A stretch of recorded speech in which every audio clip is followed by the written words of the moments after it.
Buenas tardes a todos. Gracias por estar aquí con nosotros. A nombre del personal docente, no docente y estudiantil del Instituto de Estudios del Caribe, le damos la bienvenida al ciclo 35 de las conferencias caribeñas. Mi nombre es Dan Wallachek, soy el director entrante del instituto y soy el moderador de esta actividad. Las conferencias caribeñas se vienen realizando por más de 15 años sin interrupción, cumpliendo nuestra misión de fortalecer la investigación, divulgar conocimiento, fomentar el diálogo regional y contribuir positivamente a la internacionalización de la UPR. Grabaciones de las conferencias están disponibles en el repositorio institucional de la UPR y en el Internet Archive, además de nuestro canal de YouTube. Pueden seguirnos en nuestras cuentas de Facebook y X para estar al tanto de las próximas conferencias y nuestras actividades co-curriculares. Desde el instituto publicamos la revista arbitrada Caribbean Studies. Algunos de los volúmenes más recientes están aquí en esta mesa. La misma revista se publica desde 1961 y es una de las revistas más antiguas de los estudios caribeños. Además, según varios expertos en el campo, es una de las más destacadas. La revista se encuentra disponible en el instituto y en las prestigiosas bases de datos JSTOR y Project News. Agradecemos la presencia de cada uno de ustedes y de nuestros invitados. En consideración que estamos grabando la actividad, voy a pedirles que tengan la gentileza de tratar de no obstruir ninguna cámara y de poner sus teléfonos celulares en modo de vibración o silencio para no afectar la transmisión. De igual forma, en la sección de preguntas, favor de usar el micrófono provisto. En el día de hoy, le damos la bienvenida a nuestros participantes que presentaré formalmente más adelante. Pero ahora queremos reconocer la presencia de la decana de la facultad, la doctora Milagros Méndez, y también a la nueva editora de la revista de estudios caribeños, Leila Rodríguez Soto. Les voy a pedir a nuestra decana de la facultad que nos ofrecerá un saludo.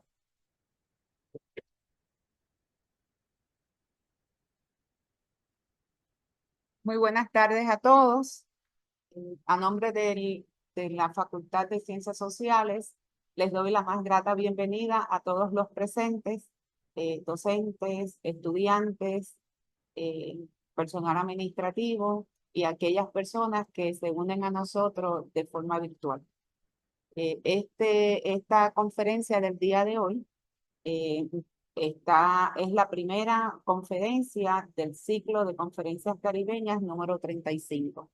Agradezco la presencia del doctor Emilio Pantojas, quien va a estar dando la conferencia del día de hoy, Consumir el Caribe, imágenes de imaginario turístico en el siglo XXI, y a nuestra comentarista que está con nosotros conectada, la doctora Jacqueline La Guardia Martínez de la Universidad de las Indias Occidentales, recinto de San Agustín. Muchísimas gracias a ambos. Éxito en el día de hoy.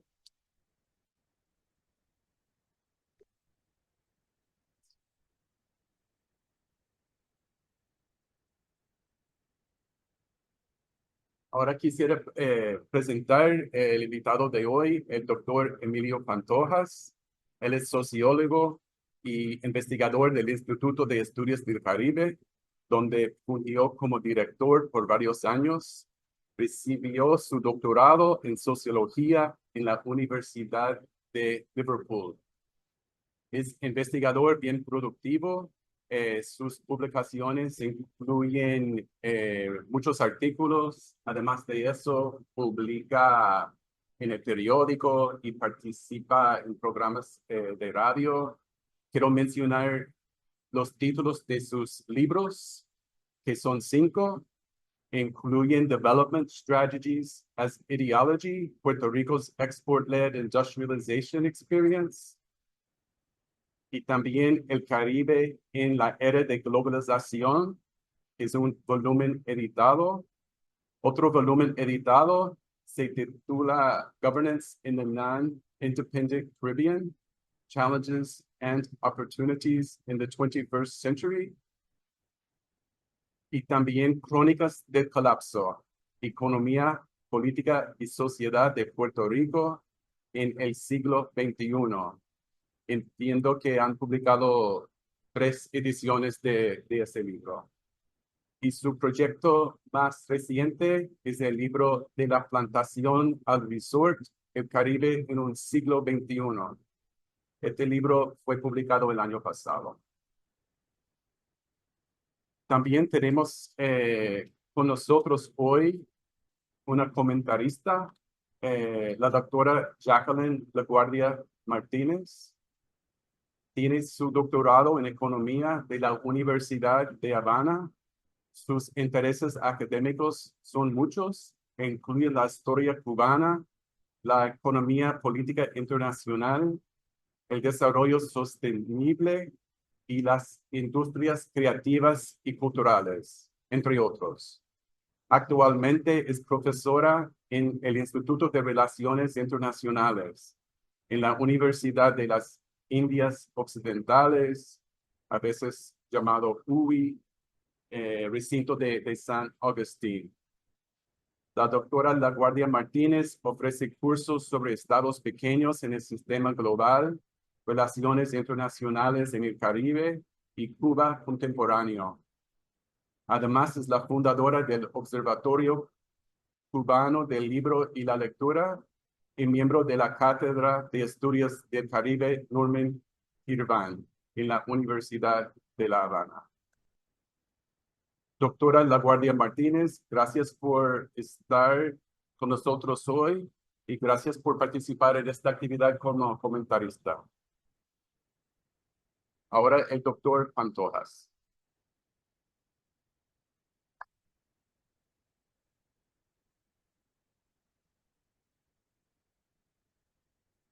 Buenas tardes, muchas gracias por la asistencia. Estoy placenteramente sorprendido, hay más gente que lo usual, así que espero que sea relevante, ¿verdad? Y estimulante. Le agradezco al doctor Waliczek, el nuevo director del instituto, le doy la bienvenida, ya se la había dado personalmente, pero se la doy ahora para que quede registrada, ¿verdad? El beneplácito de tener un intelectual y un colega de la altura de él como director del instituto. Gracias, don. Gracias a Jacqueline por haber, con alguna premura, porque tuvimos un problema de última hora, aceptado. Jacqueline escribió el prólogo de mi libro De la plantación al resort, por eso pensé en ella de inmediato y efectivamente estaba disponible. Gracias, Jacqueline, por siempre estar ahí para nosotros. Quiero también reconocer a el doctor Roger Canals, que es el antropólogo, investigador visitante de la Universidad de Barcelona, que me invitó a hacer este trabajo. Mi trabajo, él tiene un proyecto muy importante financiado por la Unión Europea, proyecto internacional de lo que se llama Visual Trust, que es la confiabilidad de las imágenes. Y ese es un proyecto que tiene muchas aristas ahora el 24 de mayo pasado tuvo su conferencia anual en Barcelona y esta fue la conferencia que yo presenté en Barcelona. Lo que pasa es que tuve que cambiarla porque las conferencias internacionales son en inglés. O sea, yo fui a Barcelona a presentar en inglés y ahora vengo a Puerto Rico a presentar en español y como siempre, traducir es revisar. Así que he alterado, no es un clon, es una revisión menor, pero revisión de esa conferencia. Y se llama Consumir el Caribe. Yo no soy el primero que habla del consumo de lugares. En en este caso vamos a hacerlo a través de del repaso de unas imágenes turísticas de cómo es el siglo XXI, ¿verdad? Déjame poner compartir aquí.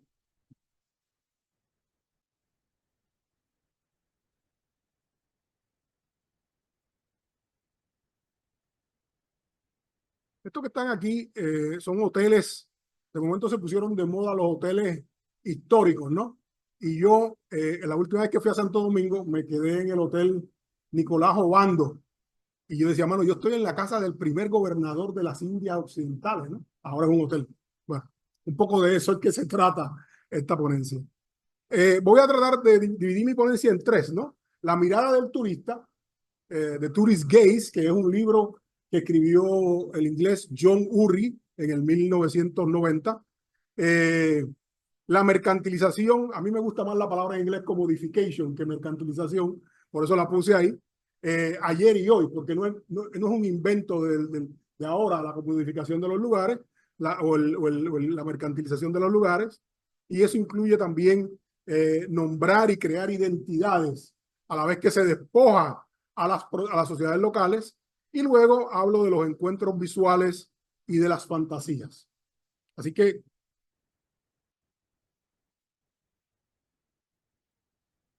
en su libro de Tourist Gaze, John Urry apuntó la centralidad del lugar como parte de la experiencia turística y de su importancia como mercancía. Citando a Kotler, Urry señalaba, Kotler es un francés, que los turistas constituían un ejército de semiólogos en búsqueda de lo francés, lo inglés, etcétera. O sea, de momento el turista se convierte en un buscador de sentido, en un buscador de significado. Yo no lo incluyo aquí, pero en el año 2001, entre 2001 y 2002, mi esposa y yo fuimos a conferencias académicas en La Habana, en Cartagena de Indias y en Quebec, y me estuvo curioso que la gran diferencia era el caballo del carruaje, ¿verdad? El caballo del carruaje canadiense era un percherón de esos grandotes, el de Cartagena era un caballo criollo, y el de Cuba era un jamelgo, le decimos en Puerto Rico a los caballos flacos. Era un jamelgo que probablemente que me recordaba a Rocinante, el de Cervantes. Aquí tenemos, por ejemplo, al capitán Morgan, que es la nueva imagen del pirata, y de hecho, es interesante que la evolución de la imagen del pirata, por ejemplo, va del pirata aquel de Treasure Island, de la película de Disney, que era un tipo que decía a este individuo, que es un individuo metrosexual, y que lo que le gusta es un ron especial con especies, ¿verdad? De hecho, el ron Captain Morgan es el ron de más venta en el Caribe y es probablemente uno de los peores. El ron Captain Morgan era el ron que tenían en las barras para hacer tragos, para mezclarlo.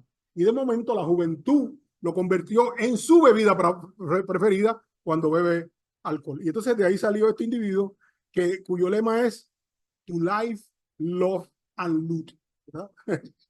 Cosa que ha cambiado. Vamos ahora.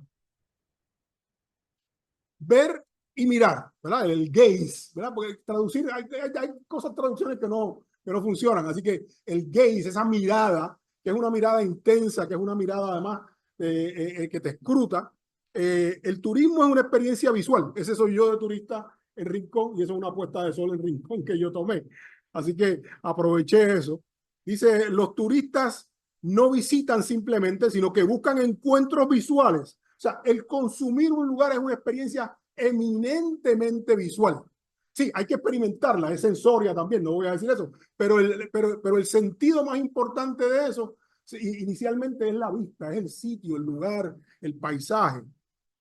El acto de ver o mirar es central a la experiencia turística y constituye eso que le llama Urry la mirada del turista. El paisaje y la gente se convierten en mercancía. El turista consume representaciones culturales. El acto de ver y mirar se convierte en una forma de consumo. Parte de lo que se consume es en efecto el lugar donde el proveedor de servicio está ubicado. si el lugar no transmite significados culturales apropiados, la calidad del servicio puede mancharse, dice Uri, tarnish, no es la palabra que usa. Pero en realidad no es tan buena. O sea que si usted va a Cartagena, usted se quiere retratar con estas mujeres que venden fruta. Lo interesante es que esas mujeres no son cartageneras. Estas mujeres son de otro pueblo, Palenque, que es como decir Piñones, es un sitio así donde había un quilombo, un asentamiento de esclavos, de esclavos libertos. Y lo interesante es que cuando yo empecé a ir a Cartagena, que he ido casi cada 2 años desde el 1999 por un seminario caribeño que tenemos, esas frutas eran de verdad. Durante las pandemias, las frutas se cambiaron a frutas plásticas, porque el punto ya no era vender frutas, el punto era retratarse con la palenquera. Y de hecho yo le pregunté a un amigo mío, el colega Ricardo Chica, le pregunté, bueno, ¿y por qué cambiaron a...? Dice, no, y él habló con las palenqueras y dice, no, es que eso es para las bodas o para ocasiones especiales o cuando se le dañan las frutas. O sea, que usted va a ver ahora en Cartagena palenqueras con las que usted se retrata que tienen frutas que usted puede comprar y palenqueras con frutas de plástico. Usted coge.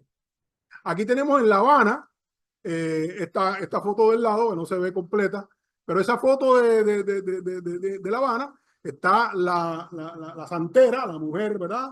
Con una turista blanca.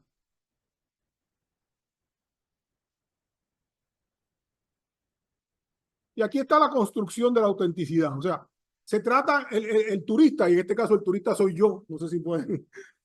Eso, yo no estaba de turista, yo estaba en una conferencia en Martinica, fuimos a comprar a la plaza del mercado, mi hermana le gustaba el Beirum, que es un alcoholado apestoso, ¿verdad? Ya eso no lo venden en Puerto Rico, ahora venden en Superior 70 y Santa Ana, pero antes había un alcoholado que se llamaba Eucaliptino 70, ese era el que le gustaba a mi hermana, que olía así a Malagueta, ¿verdad? El Beirum, y mi hermana me encargó de que le llevara Beirum, así que fui por sus instrucciones y veo a esta mujer y le digo, vamos a tomar un retrato y nos echamos el brazo así de una manera espontánea, ¿no? Pero esa es la construcción de una autenticidad, ¿verdad? Ahora le voy a enseñar el anverso de esto.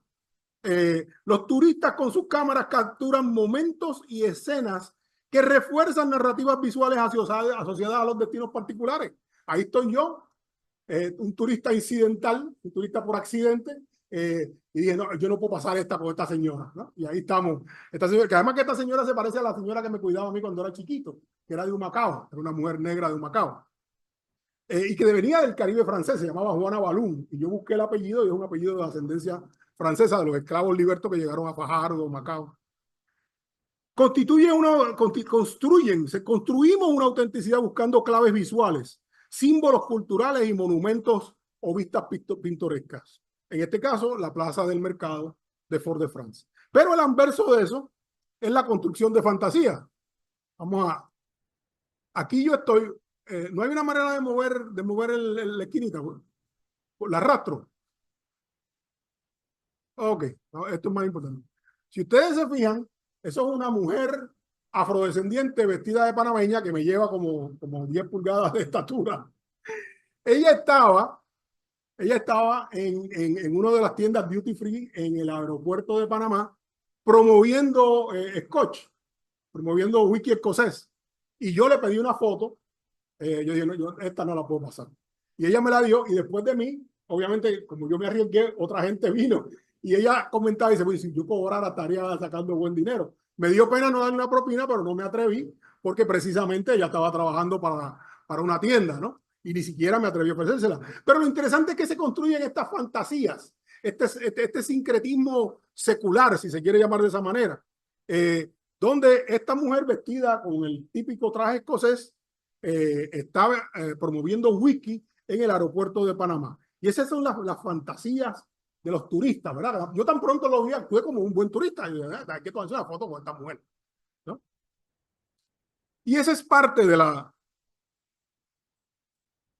lo que es interesante, y aquí el texto va a ser importante, vamos a moverlo. Si se fijan bien, vamos a moverlo aquí.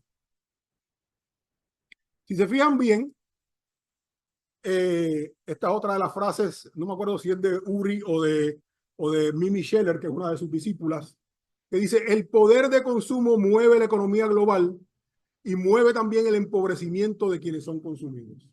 Hay un cantante, hay un salsero que ya murió, Joe Arroyo, que tiene una canción que se llama La Rebelión.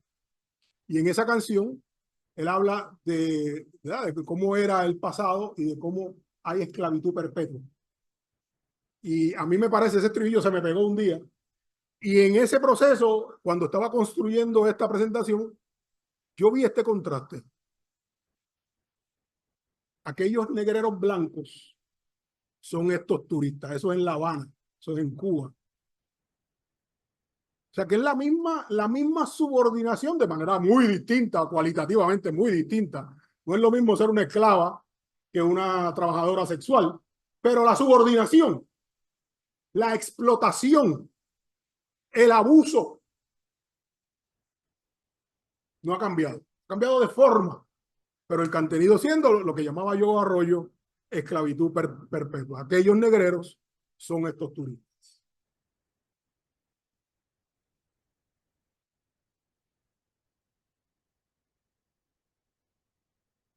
Aquí tenemos la portada del libro de Mimi Scheller, que también fue otra de las inspiraciones mías, que se llama Consuming the Caribbean. Esto es un libro de 2003. Esta literatura empezó al final del siglo XX con John Urry y se fue desarrollando en lo adelante. Y Mimi Scheller es una de las mejores expositoras.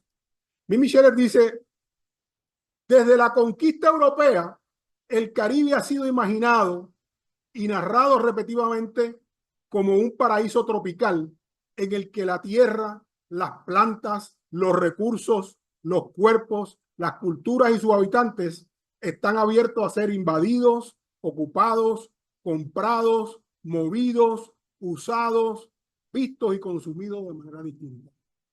Eso no ha cambiado. Por eso yo hablo en mi libro de la plantación al resort. Lo que yo digo es, hemos ido de la plantación al resort. La estructura de explotación sigue siendo la misma. Lo que cambia es la forma de explotación. Hay una nueva manera, ¿verdad? Y definitivamente, si usted me dice a mí que yo voy a picar caña o que voy a servir en un hotel, olvídese que no hay discusión. Yo no voy para el cañaveral, pero para el hotel podría ir. Eso no quiere decir que no esté menos explotado. Es el cambio del concepto, viejo concepto de explotación relativa versus explotación absoluta. Y la pregunta que yo me hago es, ¿cómo un lugar se convierte en una mercancía? Yo estuve rompiéndome la cabeza, ¿cómo yo ilustro esta conversión? Y de momento me acordé de mi sobrina que había ido a la Abadí en Haití, en un crucero, y yo dije, porque uno de los ejemplos más grandes de lo que es y de lo que implica el turismo en el siglo XXI es la Abadí, que es más o menos como el Dorado de Puerto Rico. El Dorado es un poquito más complejo quizás. La Abadí es una lengua de tierra, una península, que era del Marqués de la Abadí en el norte de Haití. Y en el 1985 le dieron un lease, le dieron un contrato de usufructo a la compañía Royal Caribbean. Y en Royal Caribbean estableció ahí una playa para parar su buque. Y entonces es interesante porque mi sobrina no pudo comer en la Abadí porque me decía, tío, al otro lado de la vera está esa gente muriendo del hambre. Parada allí calladita a ver si alguien le da algo. Y usted tiene eso junto a un sitio donde usted va a comer y a beber y a bañarse en una de las playas más bonitas de Haití probablemente. Y ese pedazo de tierra ha convertido el lugar ¿en qué? En una mercancía. Ese es uno de los mecanismos. Esa expropiación que está pasando en Puerto Rico en Dorado, que está pasando en Puerto Rico en Vieques. Yo fui por primera vez en mi vida hace un par de semanas a Culebra y usted ve la diferencia entre el espacio que habitan los culebrenses y el espacio que habitan los que están. Y de hecho es interesante porque yo no lo percibí hasta el final. Cuando crucé a un lado donde están unos restaurantes un poquito más caros y los atracaderos de los botes, y me di cuenta que la isla está perfectamente dividida. Y de hecho, cuando me hablaban del restaurante al que fui, era el aniversario. Tenemos como tradición, mi esposo y yo, ir en el aniversario a un restaurante al que no vamos normalmente. Y la gente hablaba de ese restaurante con cierta reserva, ¿verdad? Váyase a tal sitio, un poquito más caro, ¿verdad? Ese tipo de... Y ahí usted ve la división entre el local y el turista. Otra manera en que se hace en que se crea esto es la marca de país. De momento, una vez, yo me acuerdo cuando en Puerto Rico empezaron a buscar la marca de país, y decía, pero ¿cómo demonios es eso? Yo no tenía elementos para comprenderlo. Y de momento, ahora, por ejemplo, lo nuevo es la creación y la invención de una identidad. Live Puerto Rico. Yo quiero ver a uno de estos turistas vivir Puerto Rico. Ah, pero vivir no en Dorado ni en Rincón. Vivir en Jayuya, ¿ah? En una casita, no en un Airbnb con piscina ni en un glamping. Yo quiero Live Boricua, ¿verdad? Eso fue lo que se inventó el grupo este. En Costa Rica, no Artificial Ingredients. Esa es bastante buena, ¿eh? Es la creación y la invención de identidades. Es la captura de una esencia que no existe. Las esencias no existen. Por lo menos como sociólogo yo no creo eso. A lo mejor los filósofos, ¿verdad? Y las hacen memorables, claro. A mí no se me fue la luz cuando yo fui a Culebra. Se habrá ido a otro sitio, pero en el hotel que yo estaba no se fue. Y de paso yo me aseguré de coger un hotel donde yo supiera que no se veía la luz. Porque era turista. Yo fui de turista. Yo fui. Ah, ¿qué hice aquí? Vamos a ver si puedo restaurar. Ahí está. Ok, no hay problema. En el año 2013, estas eran las marcas, ¿verdad? Ahí está Panamá, ahí está Costa Rica, Colombia, Cartagena de Indias como ciudad, hizo su propia, trató de hacer la suya, República Dominicana, ese era el lema de Puerto Rico lo hace mejor, no sé si ustedes recuerdan. Puerto Rico lo hace mejor y Jamaica con Back to Jamaica, ¿verdad? Un poco. Las marcas en el 2023, pues más o menos son una especie de actualización. Live Boricua, que ya la vimos, Jamaica, Heartbeat of the Caribbean, Dominican Republic has it all, Costa Rica, no Artificial Ingredients, ya la vimos, Cartagena, que tiene esta cosa, ¿verdad?, de patrimonio, pero fíjense que hay una marca nueva, la marca de Cuba. Cuba ha creado una marca, claro, si uno la mira, se da cuenta que Cuba todavía no ha encontrado el nicho. Es una marca genérica. Venga Cuba, mira a ver lo que encontramos entre todos, ¿verdad? En Cuba todavía no hay, aunque hay una apuesta al turismo, como lo hay en todo el Caribe. El Caribe se ha turistificado completo, no es solo Cuba. Está todavía en flujo, está todavía en creación. Esta es de 2023, o sea que es la marca nueva. Yo entonces me dediqué a ir a la internet a ver encuentros visuales, ¿verdad? Pero ¿cómo era y cómo lo representan? Este era en Costa Rica un carretón de buey. Era más o menos igual en Puerto Rico en su momento. Esto es en lo que se convirtió, ¿verdad? Ustedes lo pueden ver ahí, que es otro tipo de carretón de buey. Usted paga $5 por tomarse una foto. Yo estuve ahí, no me tomé la foto, no quise gastar los $5, pero afortunadamente habían como 1000 fotos en la internet y saqué esa. Pero yo también pude haber estado ahí, yo en el 2006, cuando fui al INCA. Y esta que espero que les parezca graciosa, porque para mí lo es. Vamos a ver aquí. Este es un Ford de 1954. Yo nací en el 52, así que los vi, ¿verdad? Lo interesante es esos encuentros visuales, esa manufactura de la fantasía. Ese que está ahí guiando soy yo. Yo no lo guié, que conste. Ese es el taxi que yo cogí para ir al aeropuerto del hotel al aeropuerto de La Habana. Y yo me antojé y llamé. Yo quería un taxi, además lo quería rosado, porque un convertible rosado, ¿no? Y el que estaba en el hotel siempre no estaba ese día, así que le pregunté al guardia y me dio el número de este señor que se llama nada más y nada menos que Ramsés. como el faraón, que me dijo que era un babalao y que además era masón. O sea, mi taxista se llamaba Ramsés, era un babalao y era masón. El individuo, yo le dije, mira, transamos por un precio. Para empezar le pregunté cómo te pago. Y me dijo, mira, me puedes pagar en lo que tú quieras. Yo tengo euros, yo tengo dólares, yo tengo... Y hicimos una transacción por dólares primero, pero al final yo le terminé pagando en euros de los que tenía más. Porque la verdad que el hombre me dio un tour. Pues yo dije, mira, yo quiero que tú me lleves, me des un tour de La Habana, pero no por el tour que tú llevas a los turistas. Llévame por el tour tuyo. Y el hombre me metió por el centro de La Habana y me paró frente a su casa. Y me dijo que él tenía allí un Airbnb, un cuartito, ¿verdad? Que era una cosa modesta, que qué sé yo qué, que bueno, para la gente, para pegar unos tarritos, me dijo. Para encuentros clandestinos de pareja. Yo me quedé maravillado porque además el hombre vendía carne, compraba y revendía carne. El hombre era de todo, era un hombre renacentista en el sentido del renacimiento del Caribe o el turismo. Y lo curioso es que si usted mira ese carro era igual que el del medio, igual que el original. Ese carro no era descapotable, ese carro no venía descapotable y tampoco venía en rosa. Así que mi sobrina, que tiene 26 años, me dijo, tío, tú estás en el carro de la Barbie. Y si usted se fija, tiene una flor psicodélica al lado. Y ahí estoy yo. Así que la fantasía fue tal que en el año 2022, que fue la última vez que yo fui a La Habana a hacer una presentación, regresé al aeropuerto en el descapotable de la Barbie, ¿no? Con Ramsés, el babalao, y masón como chofer. Esas son las fantasías.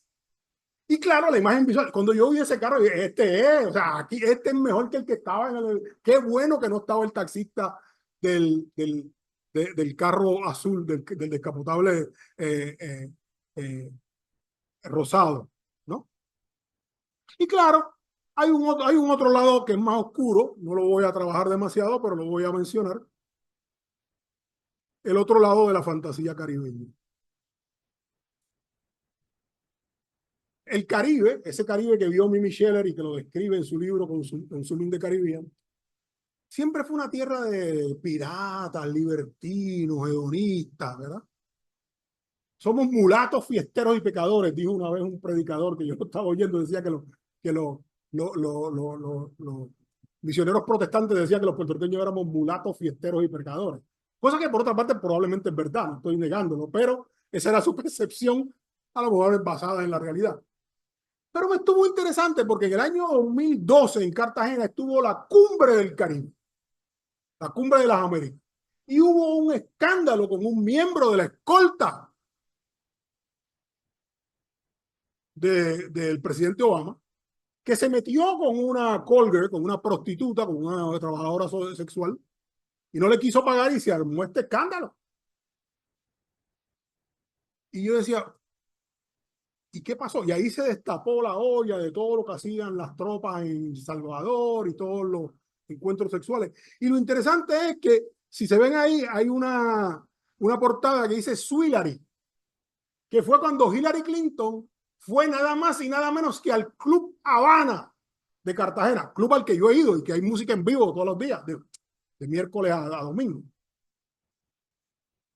Y ahí está Hillary dándose un mojito en el Club Habana de Cartagena. ¿Y por qué eso es permitido? ¿Por qué eso es permitible? ¿Por qué eso es aceptable? Porque eso es el Caribe. Porque eso es el Caribe. Venimos a esta fiesta. El Caribe es una fiesta permanente. Esa es la visión turística del Caribe. Y aquí, en mi primera, esto es del 2013, yo escribí un artículo y lo publiqué en una revista, en 2 revistas salió, porque una era digital y la revista Tareas de Panamá me lo pidió para hacerlo impreso. Y yo hablaba de turismo y desarrollo del Caribe, el auge de las industrias del pecado. Y una de las industrias del pecado era el trabajo sexual. ¿Y esto qué era? Fashion Nights en los casinos de Panamá. ¿Y usted se cree que esos son modelos? Bueno, yo me imagino que sí, que también son modelos, ¿verdad? Pero no me imagino que la única transacción que hubiese en esos casinos esas noches fuera el modelaje. Este era el Royal Casino y el Fiesta del Caribe. El Caribe se ha convertido, ¿verdad? La turistificación del Caribe se ha convertido en un centro de entretenimiento. Eso lo dije yo en el año 1998. Es interesante porque yo hablaba de la postindustrialización de periférica y dije que era la industria de servicios. Jamás me imaginé, la realidad siempre es mucho más astuta que los sociólogos, que iba a desarrollarse como el Caribe es uno de los centros turísticos más grandes del mundo. Más grandes del mundo. Y está tomando auge como un centro para segundas viviendas, para los yates, lo que está pasando en Puerto Rico. Y lo interesante es que la turistificación, ¿sabe lo que implica? Se la voy a dar en puertorriqueño. Yo escribí un artículo, creo que fue más o menos en febrero pasado. Yo fui a la fiesta de San Sebastián, como va todo el mundo. Y las fiestas de San Sebastián empezaron, ¿cómo qué? Como unas fiestas de barrio. Primero eran de la calle San Sebastián y después fue empezando las fiestas en el viejo San Juan y después se convirtieron en fiestas de todo el área metropolitana y después se convirtieron, cuando Carmen Yulín, por ejemplo, ¿se acuerdan que le transformó el nombre a las fiestas de la calle? Porque eran en todas las calles, habían 5 o 6 ferias y venía gente de Guaynabo en guaguas gratis y venía gente de todo el mundo. Y de momento, el año pasado pasó una cosa que creó mucha controversia. Y es que los bacalaitos estaban a $8. ¿Se acuerdan de los bacalaitos a 8 pesos? Y los memes, que si el financiamiento para el bacalaíto, que si un letrero que cuando Yulín decía pasto 5 pesos y ahora los bacalaitos costaban 8 pesos. Esa es la turistificación. La fiesta de la calle San Sebastián le pasó lo mismo que al Mardi Gras de Nueva Orleans. Se turistificaron. Y ahora, si usted quiere un raspadito de lo local, tiene que bajar a La Perla. En La Perla todavía las cervezas están a 2 pesos y los bacalaitos probablemente a 5, no a 8. ¿Verdad? O sea, la turistificación, el Caribe es concebido como un centro turístico y el consumir en país, o sea, un bacalaíto en Puerto Rico no vale 8 pesos, pero si usted es turista, vale 8 pesos. Claro, eso implica la desposesión de los locales, eso implica, había señoras al lado nuestro que estaban comiendo chirios, se llevaron una bolsita de chirios y se los comieron. Yo no me atreví a decirle, ¿usted quiere un bacalaíto? Porque hubiera sido una ofensa. Pero hay puertorriqueños y puertorriqueñas que ahora no tienen acceso, que han sido excluidos, que han sido desposeídos de su espacio. Y eso está pasando también en las Baleares. Por eso me invitaron a ir a la Universidad de Barcelona, donde hay un montón de colegas hablando de la turistificación y de los conflictos turísticos. Así que, nada, la turistificación es la orden del día en el Caribe y hay que reflexionar sobre eso. Dejo con ustedes a Jacqueline para que sea ella la que comente. Emanuel, necesito ayuda para la tecnología que viabilice la intervención de Jacqueline. Sí, buenas tardes, ¿me escuchan? Sí. Ah, perfecto. Bueno, lo primero es muy agradecida por la invitación y como siempre estas reflexiones de Emilio nos crean aún más preguntas que las que teníamos antes de comenzar a escucharlo. Que ya por el título podíamos pensar que la intervención, la conferencia que nos dio iba a ser realmente retadora en términos de pensar varios de los retos que tiene el Caribe hoy, pero evidentemente después de escucharlo, como dije, se multiplican las preguntas y las interrogantes que nos hacemos. Yo, por supuesto, voy a hacer algunos comentarios. De ninguna manera son ideas terminadas, pero sí varias de las inquietudes que me provoca esta reflexión, yo creo que necesaria y definitivamente muy caribeña que Emilio nos ha traído hoy. En primer lugar, bueno, creo que yo también estoy de acuerdo con Emilio con el uso del término consumir cuando estamos hablando de lo que se ha convertido el turismo en nuestras islas. Y es realmente no es extraño hablar de consumo cuando nos movemos en el terreno, por ejemplo, de las industrias culturales y creativas. Y justamente el turismo se ha convertido en el Caribe en un elemento muy amplio del desarrollo de este tipo de industrialización de la cultura. Lo interesante, y yo creo que lamentable en el caso del Caribe, es cómo ocurren estos procesos y los efectos que tienen estos procesos para el conjunto de las sociedades caribeñas.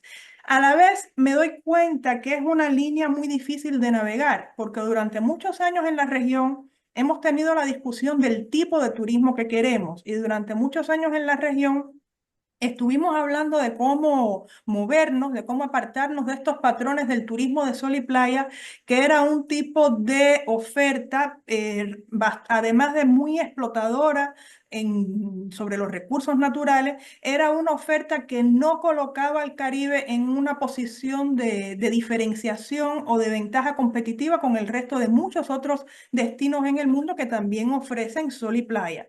Por tanto, la discusión de cómo incorporar elementos de la cultura y elementos propios de las tradiciones, las costumbres, las sociedades caribeñas al desarrollo y a la oferta turística es una discusión que viene hace tiempo y con el pasar de los años nos damos cuenta de muchos de los efectos nocivos que ha tenido este proceso justamente, como nos explica Emilio, por la manera en que han transcurrido estos procesos. Y tal y como Emilio nos cuenta, nos podemos percatar que efectos similares ocurren en realidades caribeñas muy diferentes.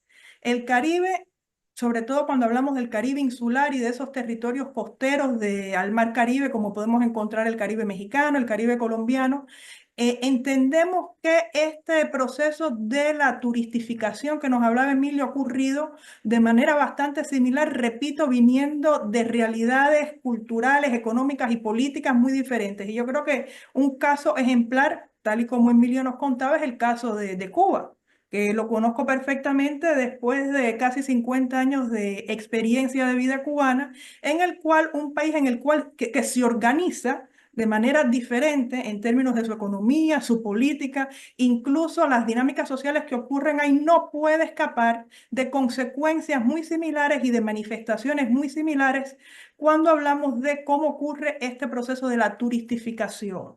Y en el Caribe esto es realmente peligroso porque este intercambio que ocurre entre turista y local, al final o durante el proceso termina pervirtiendo en buena medida estas costumbres, estas tradiciones y esta misma manera de ser de la sociedad caribeña. No es un proceso que se da, y además es un proceso que curiosamente se retroalimenta.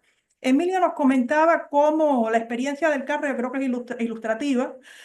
De hecho, en Cuba, tal y como le sucede a Emilio, nosotros nos divertimos calladamente de los turistas que prefieren los carros rosados, porque nosotros todos sabemos que eso es una gran mentira, que ninguno de esos carros era rosado, y Emilio tuvo suerte de montarse en uno rosado pastel. Yo he visto carros rosados pintados de rosado chillón y es realmente muy interesante contrastar esa visión del turismo, del turista, de creer que está teniendo una experiencia auténtica cuando esa autenticidad es de una falsedad gigantesca. Lo peligroso muchas veces, más allá de lo risible de estos intercambios, está en la manera en que se altera y poco a poco las mismas maneras, tradiciones, costumbres de las sociedades caribeñas se transforman y no necesariamente de la mejor manera a partir de estas demandas del turismo. Porque hasta qué punto, me pregunto yo, las generaciones más jóvenes, ya sea de cubanos, de puertorriqueños, de dominicanos, sabrán cómo exactamente eran esas tradiciones, esas prácticas, esas costumbres antes de ser modificadas por ese intercambio constante con el turismo. Un caso que mencionaba Emilio, y que yo puedo ver muy claramente, son las fiestas de carnaval. La manera en que el carnaval se ha transformado, por ejemplo, en Trinidad y Tobago, que es donde llevo trabajando algunos años, me comentan las personas que viven acá que el carnaval hoy guarda muy poca relación con esa fiesta tradicional popular que existía hace años y que hoy básicamente existe como una mercancía, la cual atrae no solamente a muchos turistas, sino también a mucha diáspora caribeña que prefiere regresar al Caribe para aprovechar estas fiestas que, repito, cada vez guardan menos relación con las costumbres, las prácticas y se van acomodando mucho más a un patrón de consumo donde ganan primacía otras consideraciones no necesariamente vinculadas con esta vida tradicional, las costumbres y la manera auténtica, si es que algo así existe, de ser en el Caribe. Hay Otro ejemplo que también me viene a la mente cuando pienso en esta relación y en esta retroalimentación entre demanda del turismo, lo que se le ofrece, cómo se altera esta oferta y cómo esto puede impactar en las propias dinámicas sociales, tiene que ver con el caso de la religión. Emilio ponía de manera muy interesante esta foto de esta mujer santera con la cual venían a tirarse fotos. Y en el caso de Cuba es interesante saber que incluso las prácticas las prácticas religiosas, sobre todo las que tienen que ver con las religiones sincréticas que generan mucho interés en algunos turistas, han sido modificadas a partir de un elemento de mercantilización que desnaturaliza la práctica religiosa en varios sentidos. El ejemplo más claro que les puedo poner es que muchas de estas ceremonias, muchas de estas tradiciones tienen ciertas maneras y ciertos ritos de ser, ciertos tiempos, ciertas costumbres que hoy se ven alteradas porque un turista no puede pasar en Cuba un año para cumplir cierta demanda del rito religioso. Entonces vemos cómo esta manera de adaptar costumbres, tradiciones, en aras de satisfacer una demanda turística, de un turismo fácil, de un turismo de consumo rápido, tienen un impacto que podría terminar de alguna manera desdibujando muchas de aquellas tradiciones que nos hacen particularmente y esencialmente caribeños. La cuestión de la marca país es también otro caso interesante y mi experiencia me dice que este tema de la marca país que ha cobrado muchísima fuerza a partir además de la globalización de las economías y la globalización también de las comunicaciones, aquí es donde se ve con más fuerza la intervención de los gobiernos para tratar de armonizar y de tener cierta coherencia en cómo se vende el país. Aquí, al menos en el caso de Cuba, que Emilio lo mencionaba, se puede ver muy clara esta articulación también de intervención de agentes no privados, en este caso del Estado, para tratar de unificar y de alguna manera también capitalizar la visión que se tiene del país como un elemento de política exterior. En el caso de Cuba eso es clarísimo y yo los invito a que revisen la marca de país actualizada que existe y vean cómo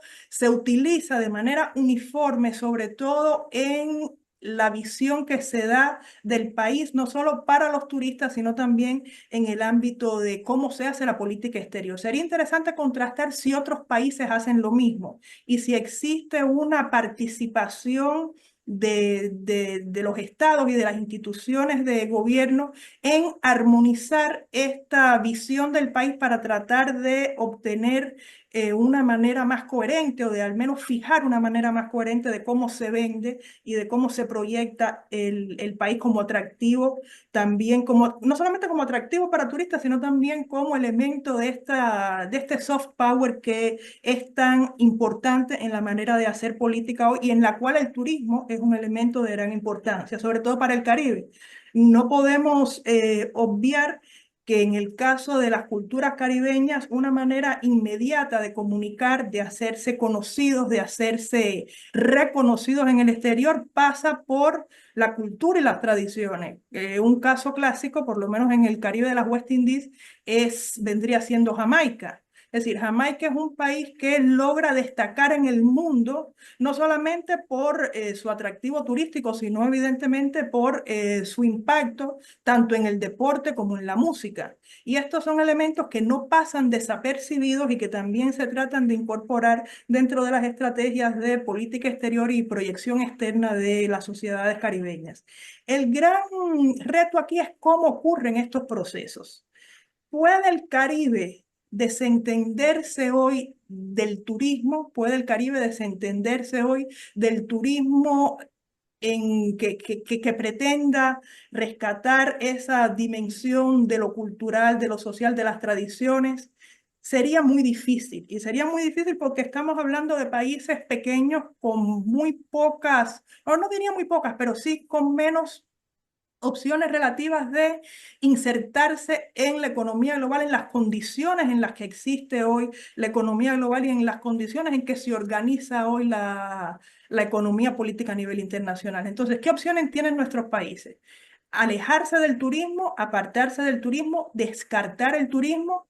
No necesariamente. El reto aquí está en cómo hacer otro tipo de turismo. Y más que el reto de cómo hacer otro tipo de turismo, vendría la pregunta de si es posible en las condiciones actuales de la región y del mundo hacer otro tipo de turismo. ¿Hasta qué punto el Caribe cuenta con las herramientas, con la voluntad, con los recursos de resistir esa demanda turística que ya digo, en muchos casos es el turismo de la mercantilización, como decía Emilio, del disfrute fácil, del disfrute inmediato, de tratar de venir a confirmar una idea que se tiene, es decir, se tiene la idea de que los carros son rosados, es lo que yo vengo a buscar.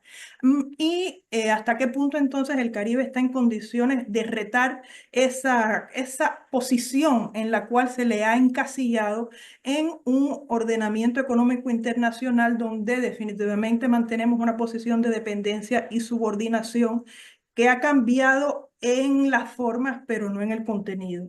Por último, yo quisiera entonces rescatar dos puntos. Yo creo que este tipo de discusiones son importantes para la región y se pueden articular además con discusiones que ocurren hoy a nivel regional en América Latina.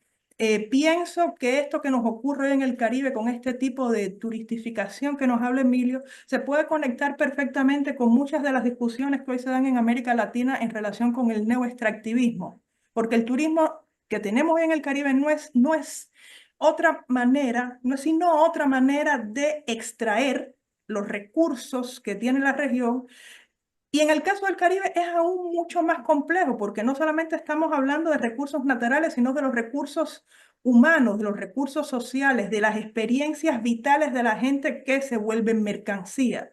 Por lo tanto, hay una diferencia cualitativa con lo que ocurre, por ejemplo, en América Latina con la explotación de los recursos naturales, pero yo creo que hay un área interesante incluso de explorar cómo estos neoextractivismos se dan y afectan el conjunto de la región de la América Latina y el Caribe. Y lo otro es que una vez más Emilio, y yo creo que por eso su trabajo siempre es tan interesante y da provoca tanto a la reflexión, nos devuelve constantemente a esa interrogante no resuelta que tiene que ver con qué cosa es el Caribe. Y no solamente qué cosa es el Caribe, entender la región desde la complejidad de lo que es, desde la diversidad de lo que es, sino de qué cosa quiere ser el Caribe. Yo creo que como no logramos encontrar todavía, incluso en la comunidad de los estudiosos, académicos, las personas que piensan el Caribe, como todavía nos es muy difícil responder a estas preguntas, si es que alguna vez tienen respuesta, yo creo que este tipo de discusiones alimenta la capacidad y nos permitiría avanzar un poco más en justamente entender la región y más que entenderla, pensarla en su presente, en un futuro alternativo apartado de esta historia de dependencia, subordinación y colonización que todavía es muy presente. Entonces, una vez más, agradezco mucho a Emilio y evidentemente estos son temas para seguir pensando y esperamos que se embulla y los convierta en un libro de la calidad a la que nos tiene acostumbrado.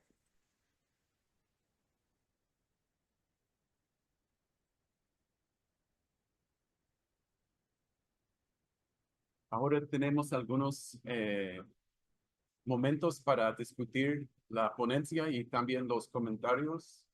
Tenemos un micrófono.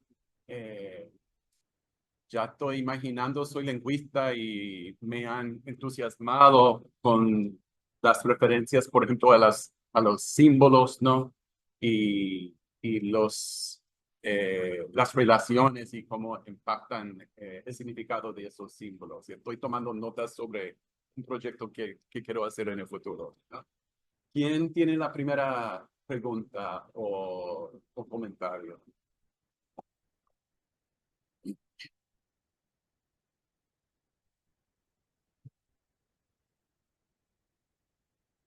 No, tiene que ser con el micrófono. Para que se grabe.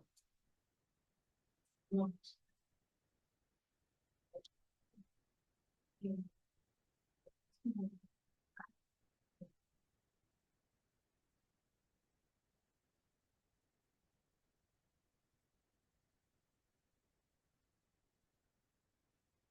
un poquito más duro, ¿no? Sí, ahora le escuché, pero mejor ahora.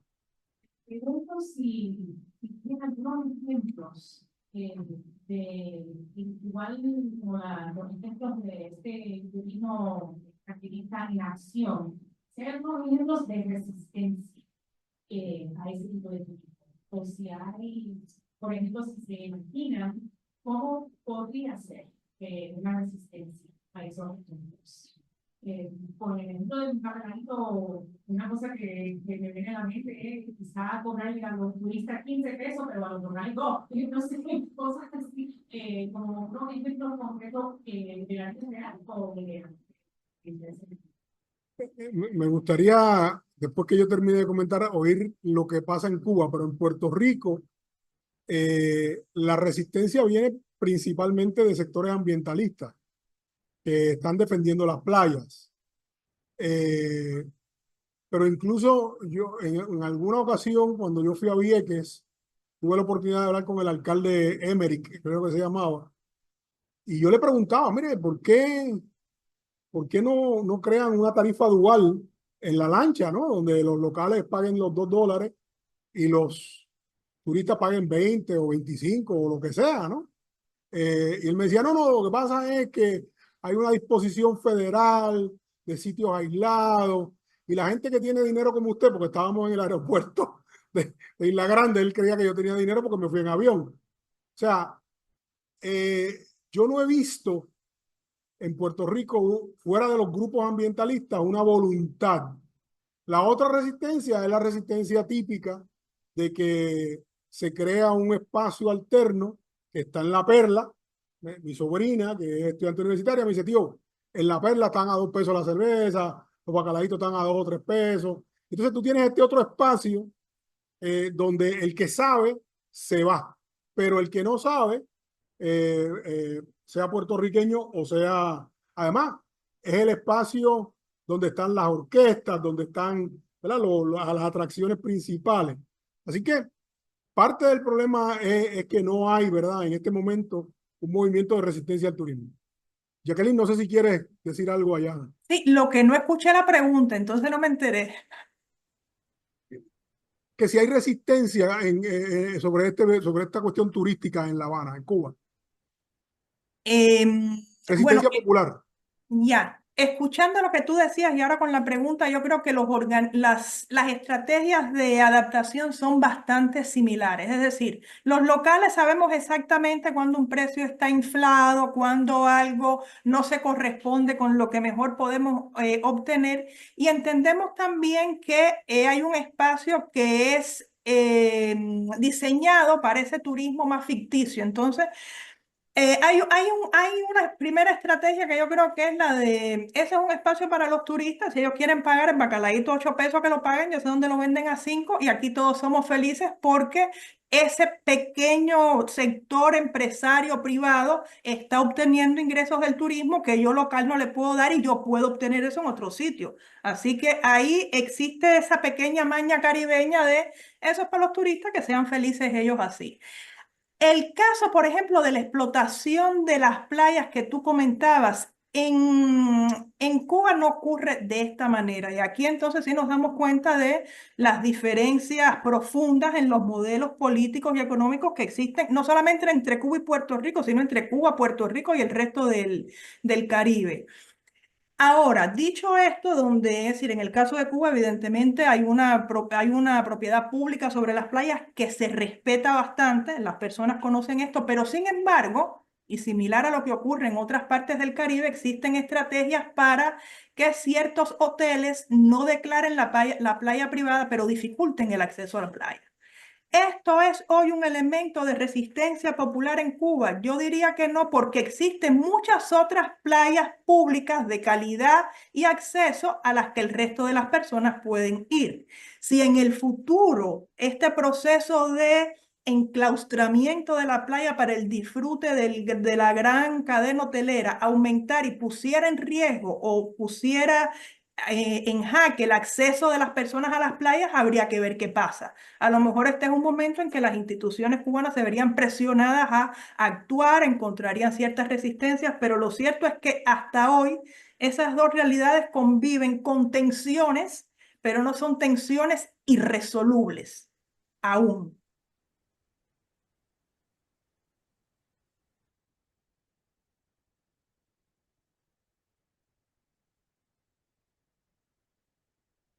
Algo histórico. Primero que nada, esa tendencia no solo de apropiación o privatización de playas, sino del corte de acceso está pasando en todo el Caribe.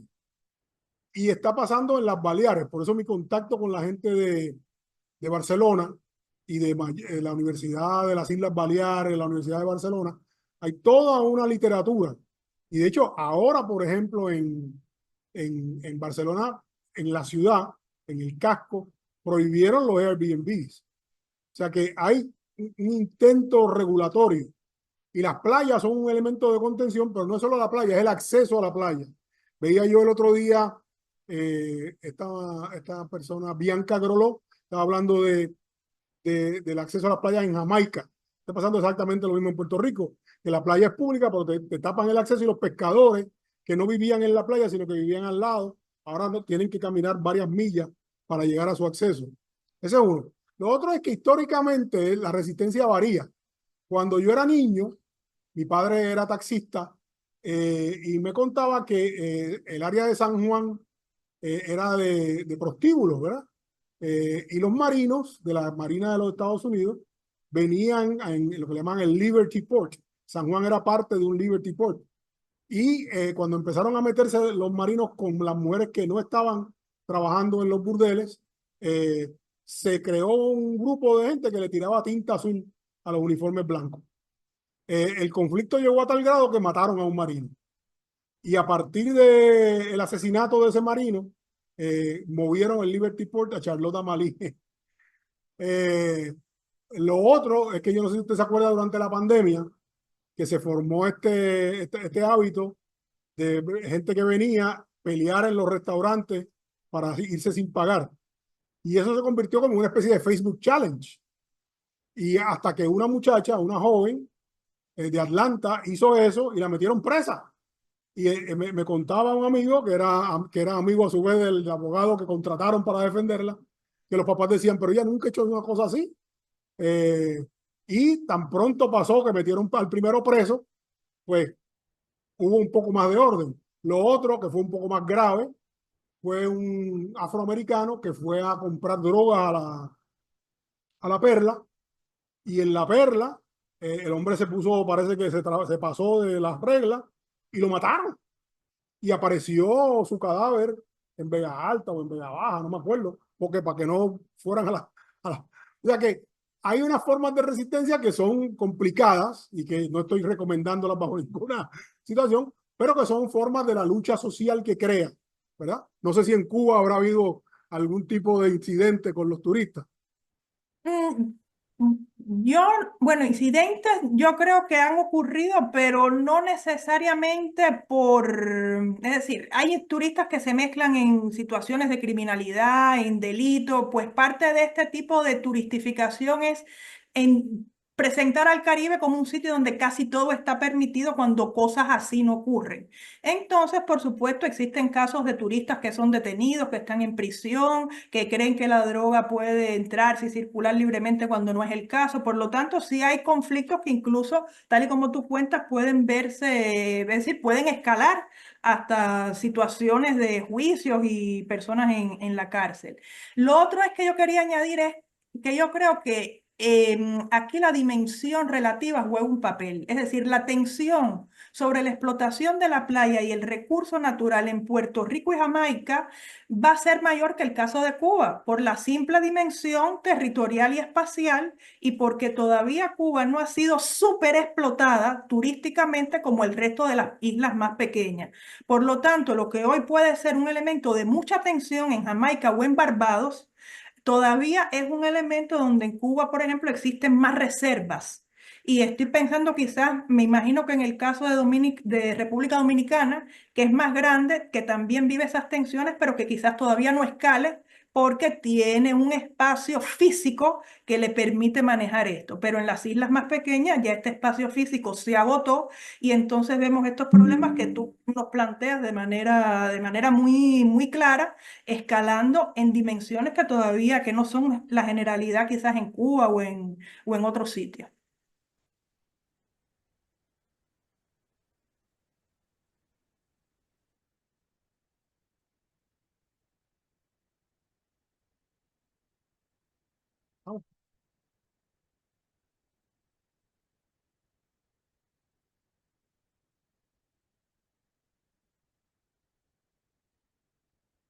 Pues muchas gracias al doctor Pantojas y también a nuestra comentarista, la doctora LaGuardia Martínez. Quiero recordarles que tenemos una actividad en la semana próxima. Es una conferencia sobre poesía y literatura y tiene un enfoque en la República Dominicana. Es por el doctor Néstor Rodríguez, quien está aquí con nosotros hoy y es investigador visitante en el Instituto de Estudios del Caribe. El título de su charla es Norberto James Rawlings, la poesía dominicana frente a los avatares de la ciudad democrática. Entonces, gracias a todos por asistir en esta conferencia.